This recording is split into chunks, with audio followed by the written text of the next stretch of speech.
Last week, we released my interview with Yasmin Mohammed, the author of Unveiled: How Western Liberals Empower Radical Islam.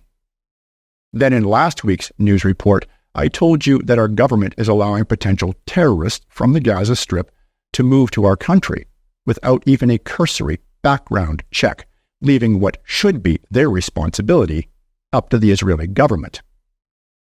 In the next segment in this week's show, I'll give you an in-depth report on terrorism as a propagandized globalist strike force. Given all of that, I can understand how some viewers might think I'm anti-Islamic.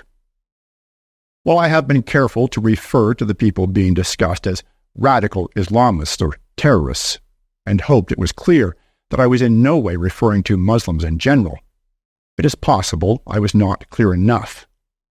So let me be so now. I am not, in any way, anti-Islamic.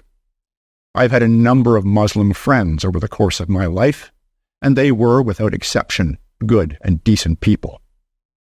Last summer, I had the pleasure to interview in person Mahmoud Mora, the organizer of the Million Marches for Children. Mahmoud is a devout Muslim, and someone I think very highly of. Throughout history, the cruel and sadistic have used religion as an excuse and as permission to commit horrible crimes against others. And because these bullies are cowards, they victimize those weaker than themselves. This should not happen in Canada.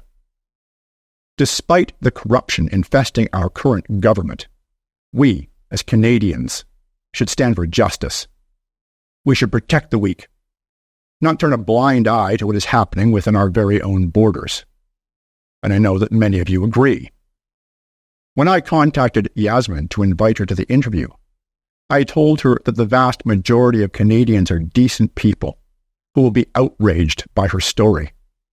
And I am certain there are Muslims who are even more sickened by it, not just because such behavior is reprehensible, but because it's being done in the name of their faith, a faith which is practiced by the vast majority of Muslims as one of peace and tolerance.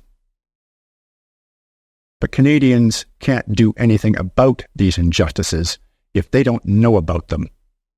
And so it is my job as a journalist to pull back the curtain and reveal ugly truths.